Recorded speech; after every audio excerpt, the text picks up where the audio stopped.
بسم اللہ الرحمن الرحیم۔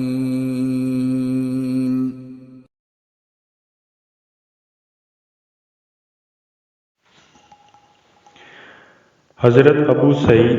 رضی اللہ تعالی عنہ سے روایت ہے کہ حضرت خالد بن ولید اور حضرت عبد الرحمن بن عوف رضی اللہ تعالی عنہ کے درمیان کوئی مناشقہ تھا۔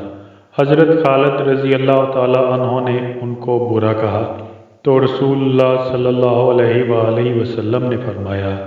میرے صحابہ کرام رضوان اللہ عنہم اجمعین میں سے کسی کو برا نہ کہو، کیونکہ تم میں سے کسی شخص نے اگر احد پہاڑ کے برابر سونا بھی خرچ کیا تو وہ ان میں سے کسی کے دیے ہوئے ایک مد کے برابر بلکہ اس کے آدھے کے برابر بھی اجر نہیں پا سکتا۔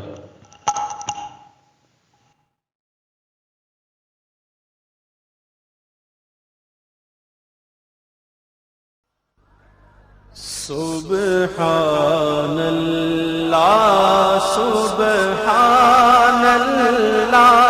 سبحان اللہ سبحان اللہ سبحان اللہ